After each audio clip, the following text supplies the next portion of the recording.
Bonjour les amis, j'espère que vous avez passé une semaine merveilleuse et que vous attendez avec impatience cet imminent sabbat. Ce sabbat est un jour encore plus spécial.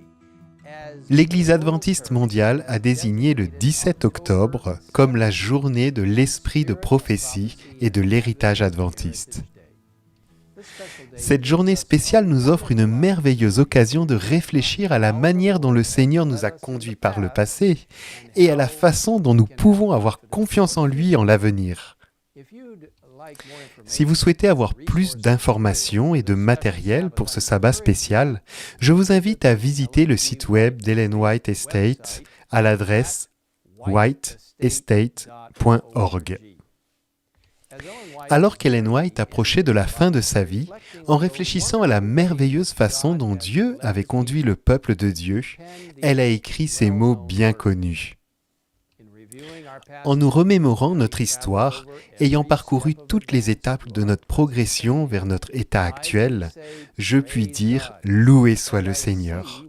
Lorsque je constate tout ce que le Seigneur a accompli, je suis rempli d'étonnement et de confiance dans le Seigneur notre chef. Nous n'avons rien à craindre de l'avenir, si ce n'est d'oublier la façon dont le Seigneur nous a conduits et ses enseignements du passé. Alors que nous regardons l'avenir incertain de demain, quelle paix, quel espoir et quelle sécurité ces paroles apportent à nos cœurs.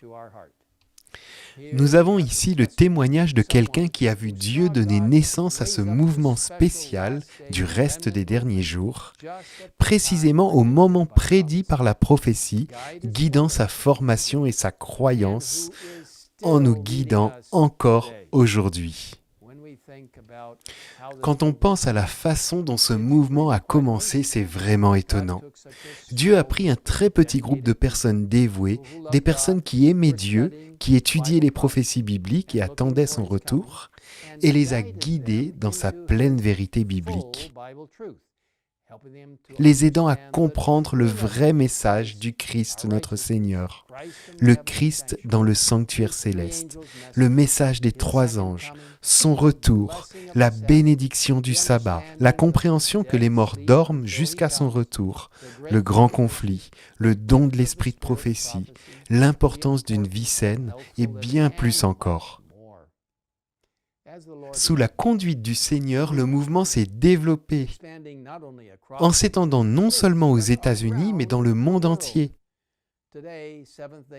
Aujourd'hui, les adventistes du 7e jour comptent plus de 20 millions de membres dans plus de 200 pays à travers le monde. C'est une véritable bénédiction du Seigneur et nous louons Dieu pour tout ce qu'il a fait. Cependant, il est extrêmement important, comme l'a souligné Ellen White, de ne jamais oublier la manière dont le Seigneur nous a conduits, ainsi que son enseignement dans notre passé. Au milieu du 19e siècle, lorsque le mouvement adventiste a commencé, il y avait déjà de nombreuses dénominations chrétiennes dans différentes parties du monde.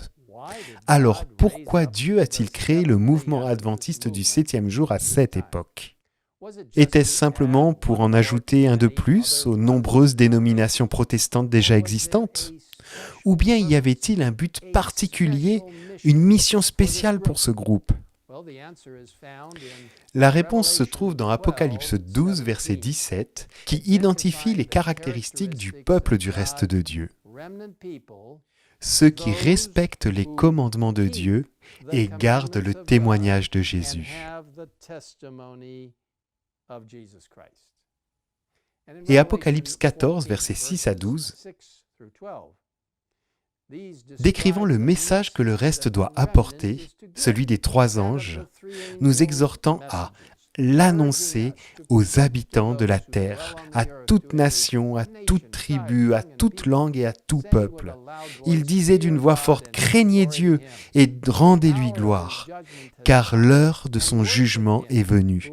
Adorez celui qui a fait le ciel, la terre, la mer et les sources d'eau. » À proclamer, « Elle est tombée, Babylone, et a donné cet avertissement: si quelqu'un adore la bête et son image, s'il reçoit la marque sur son front ou sur sa main, il boira lui aussi du vin de la fureur de Dieu. Aujourd'hui, Dieu nous appelle à nous souvenir de sa conduite et de son enseignement dans le passé, et nous exhorte à aller de l'avant par la puissance de son Saint-Esprit, dans l'appel qu'il a si gracieusement adressé. Le monde cherche, attend des réponses aux grands problèmes auxquels nous sommes confrontés aujourd'hui. Que Dieu soit loué, il nous a donné un message incroyable, beau et plein d'espoir à partager avec tout le monde. Prions ensemble. Père Céleste, merci pour l'incroyable appel du mouvement adventiste. Les adventistes du 7e jour ont été appelés à faire partie de ton peuple du reste, de ton Église du reste, pour proclamer au monde le précieux message des 3 anges d'Apocalypse 14 et du 4e ange d'Apocalypse 18, invitant les gens à sortir de la confusion et de Babylone et les appelant au véritable culte de Dieu.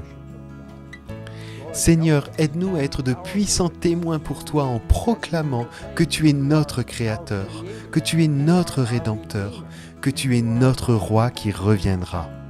Seigneur, bénis chacun de nous dans le monde entier alors que nous prenons part à la proclamation finale de ce mouvement adventiste et aide-nous à nous rappeler comment tu nous as guidés dans le passé ainsi que tes enseignements afin que nous ne craignions pas l'avenir. Nous te demandons tout cela au nom puissant et merveilleux de notre Seigneur Jésus-Christ. Amen. Jesus Christ. Amen.